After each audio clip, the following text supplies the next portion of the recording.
Ada orang yang bertanya, Bu, kenapa kita lahir dari datuk yang satu, kulit kita kok bisa berbeda-beda warnanya? Padahal datuknya Adam, ibunya Hawa. Kenapa kita berbeda-beda? Ternyata ini sudah diterangkan oleh Rasulullah SAW. Imam Ahmad berkata, Yahya dan Muhammad bin Ja'far memberitahu kami, Auf memberitahu kami, Qasamah bin Zuhair memberitahu kami dari Abu Musa, dari Nabi SAW bersabda, sesungguhnya Allah menciptakan Adam dari sebuah genggaman yang diambil dari seluruh muka bumi. Jadi tanah penciptaan Adam itu, Pak, diambil dari seluruh penjuru muka bumi.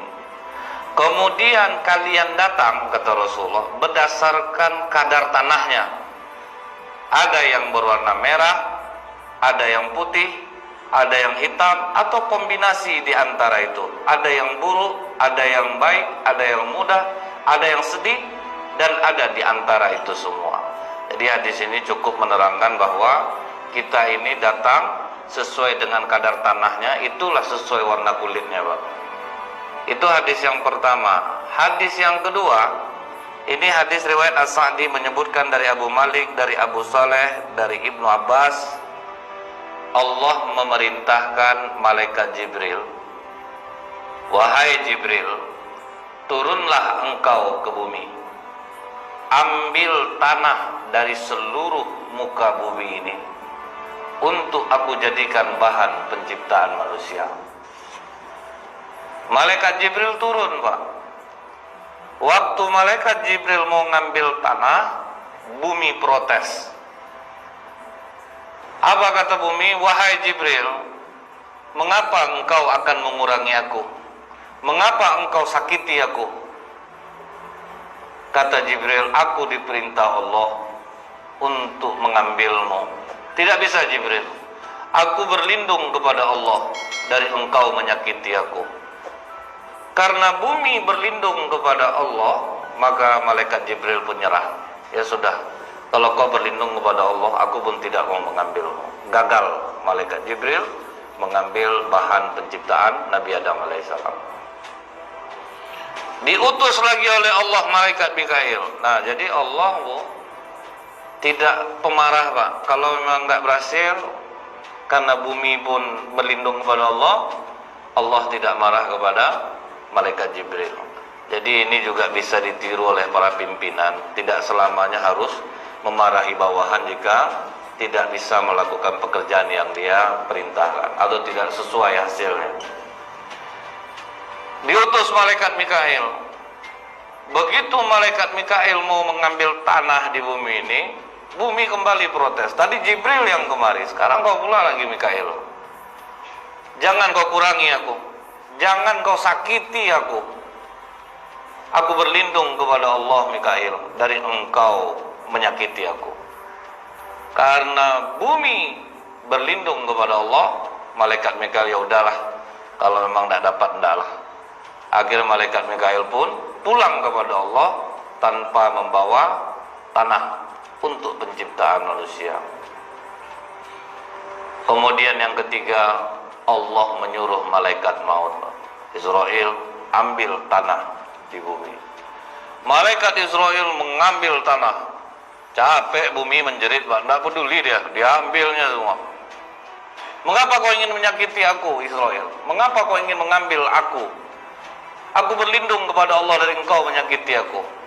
Kata malaikat Israel, aku pun tidak akan kembali kepada Allah sebelum aku melaksanakan perintahnya. Jadi yang berhasil mengambil bahan penciptaan manusia ini adalah malaikat maut. Maka hati-hati, Pak. Kalau malaikat maut, karena malaikat maut yang berhasil, jadi malaikat maut ini tidak ada segan-segannya untuk mencabut nyawa manusia. Kalau Rasulullah, ia minta izin malaikat maut, Pak, boleh nggak dicabut nyawanya? Tapi kalau kita ini, Pak, di mana tempat, Pak, tidak peduli. Jadi karena malaikat maut ini, itulah hubungan kita dekatnya dengan malaikat maut itu, karena memang dia yang berhasil mengambil bahan penciptaan manusia. Nah, ini hadis yang kedua. Nah, setelah tanah itu sampai ke tangan Allah, kemudian dicampur tanah-tanah tadi, Inni khaliqu basyarum min tin. Sesungguhnya aku akan menciptakan manusia dari tanah. Jadi kita tidak dari monyet, Pak, seperti yang disangkakan oleh ahli sejarah. Allah sendiri mengatakan sesungguhnya aku menciptakan manusia dari tanah. Ini di dalam surat Shad ayat 71-72. Maka apabila telah kusempurnakan kejadiannya dan kutiupkan kepadanya ruh ciptaanku, maka hendaklah kamu tersungkur dengan bersujud kepadanya.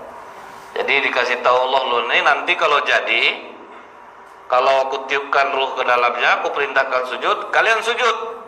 Kata Allah kepada malaikat, baik ya Allah, kami akan mengikuti perintahmu. Sami'na wa ata'na. Maka Allah bentuklah jasad Nabi Adam. Berapa tingginya? 60 hasta, lebih kurang 30 meter, Pak. Setelah jasad terbentuk, Allah tidak langsung meniupkan ruh ke dalamnya, Pak. Dibiarkan jasad ini selama 40 tahun tanpa ruh. Itulah dikatakan Allah dalam hadis kursi bahwa batas manusia ini berubah 40 tahun. Kalau sempat dah umur 40 tahun tidak ada tanda-tanda untuk berbuat baik, siap-siap masuk neraka jahanam. Jadi kalau orang, Bu, sudah lewat 40 tahun tidak juga rasanya sholat, kemungkinan untuk berubah sudah sulit, Pak. Nah, jadi ini batasnya 40. Kalau kita tanyakan ketampanan Nabi Adam, Rasulullah ketika Isra, apa kata Rasulullah? Aku berjumpa dengan Nabi Yusuf. Dan Nabi Yusuf ketampanannya separuh Nabi Adam. Tuh Pak, bayangkan gantengnya Nabi Adam itu, Pak. Nabi Yusuf itu separuhnya Nabi Adam. Sedangkan yang separuhnya saja itu sudah membuat ibu-ibu di masa Nabi Yusuf mengiris tangannya sendiri loh, Pak. Saking gantengnya Nabi Yusuf.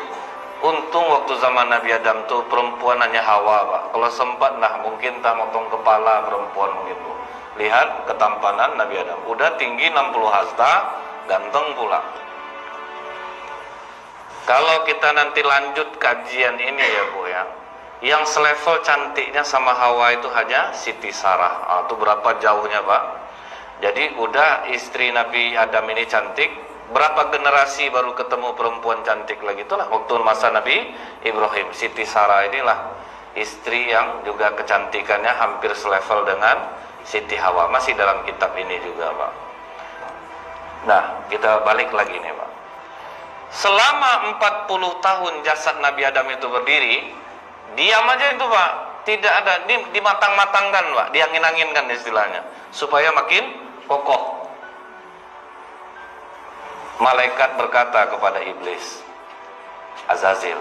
Jadi nama iblis ini kan Azazil, Pak. Makhluk yang dekat dengan Allah. Sampai malaikat sangat segan dengan iblis ini dulu, Pak. Kalau ada apa-apa ngomongnya ke iblis dulu, nanti iblis baru menyampaikan ke Allah. Azazil, ya, makhluk ini sungguh berbeda dengan kita. Kami takut melihatnya. Jadi malaikat mengatakan kami takut melihat jasad ini. Kata iblis, jangan khawatir. Aku akan mencoba makhluk ini apa dia sebetulnya. Maka iblis masuk dari lubang hidung, brojol, tembus ke lubang ekor, Pak. Keluar dia balik. Apa kata iblis? Wah, ini memang aneh ini. Ini tidak bisa aku kuasai. Jadi sebetulnya kita ini tidak bisa dikuasai iblis, Pak.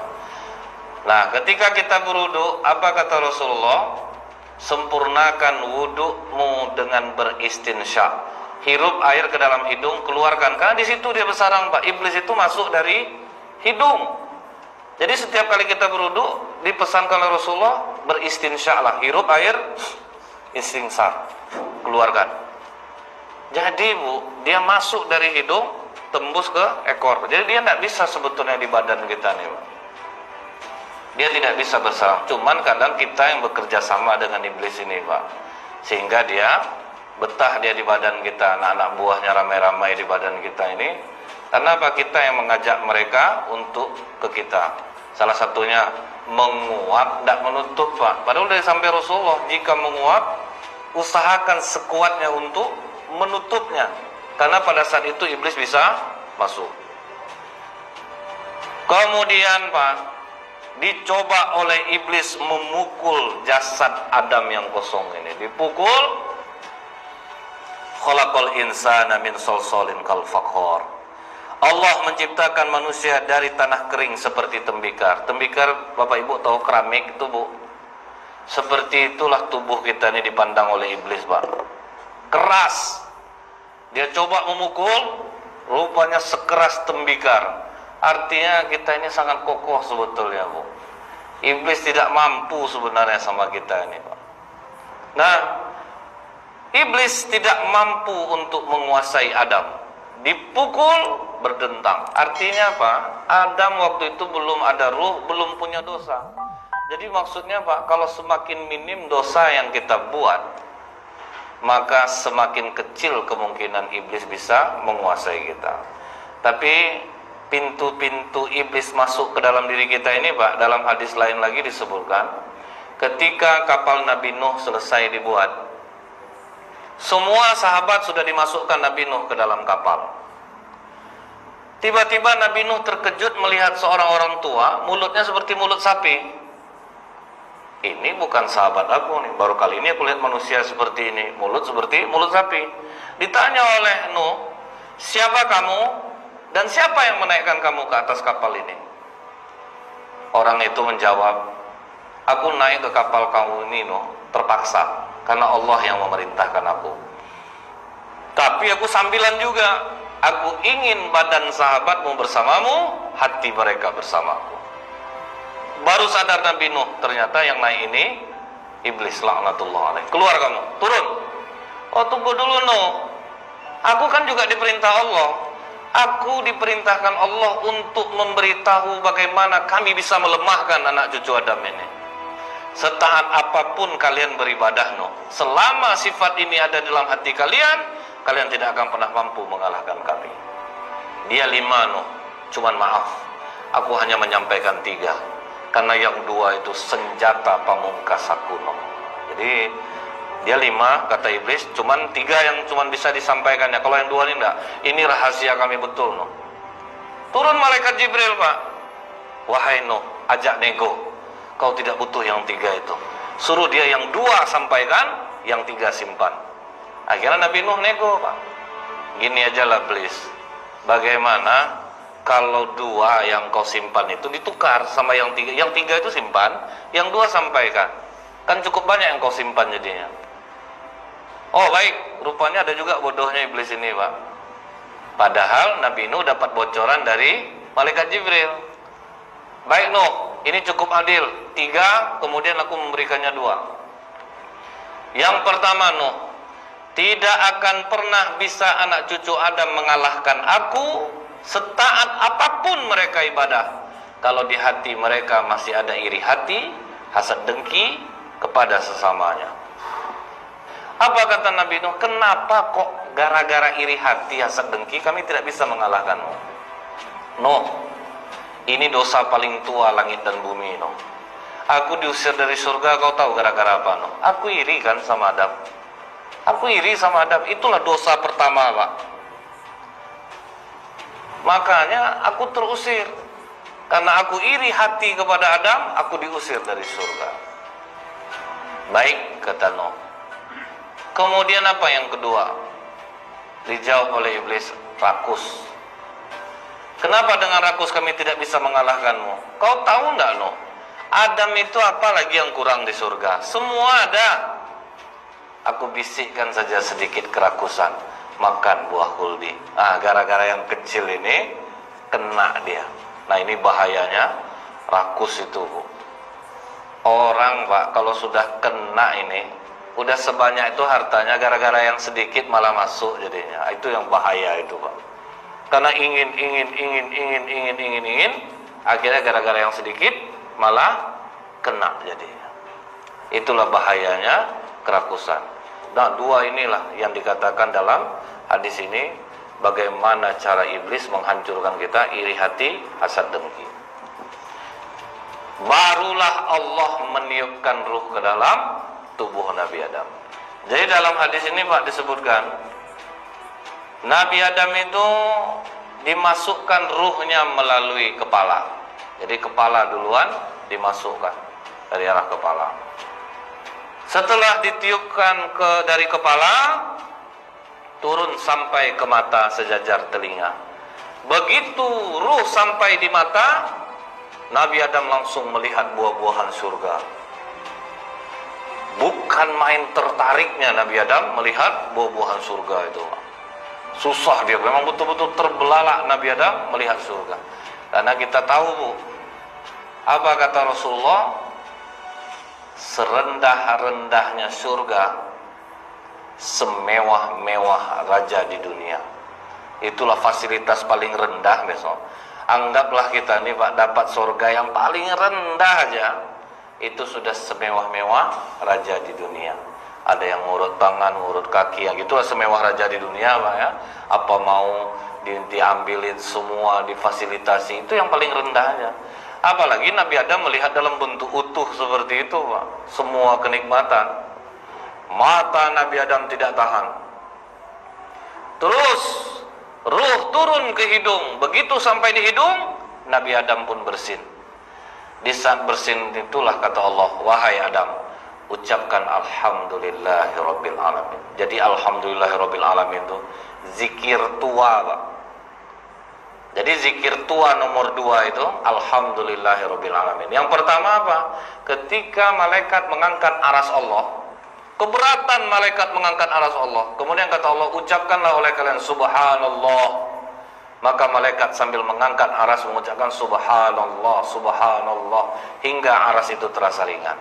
Jadi kalau kita ada beban berat, masalah berat, mungkin subhanallah ini boleh kita perbanyak daripada biasanya.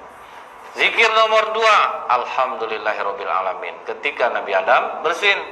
Zikir nomor 3 ketika Nabi Nuh diutus kepada kaumnya untuk mentauhidkan Allah, la ilaha illallah. Zikir nomor 4 Allahu Akbar ketika Nabi Ibrahim menyembelih Ismail, diganti Allah menjadi kambing kibas. Di saat itulah Nabi Ibrahim saking gembiranya mengucapkan Allahu Akbar. Hal ini diceritakan Jibril kepada Rasulullah. Takjub Rasulullah lihat sejarah zikir itu Pak. Rasulullah pun mengatakan la haula wala quwwata illa billahil aliyil azim. Kompletlah zikir itu Pak. Subhanallah, alhamdulillah, la ilaha illallah, Allahu akbar, wala haula wala quwwata illa billahil aliyil azim. Turun terus. Ruh sampai ke mulut, terus turun sampai di perut. Mata sudah melihat buah-buahan surga. Begitu sampai di perut, terasa lapar Nabi Adam, langsung dia loncat. Sementara ruh belum sampai ke kaki. Disitulah terjatuh Nabi Adam, karena ruh belum sampai kaki Pak. Apa kata Allah? Khuliqal insanu min ajal. Surah Al-Anbiya ayat 37. Manusia itu dijadikan tergesa-gesa. Jadi apa kata Rasulullah? Ketenangan dari Allah, tergesa-gesa dari iblis.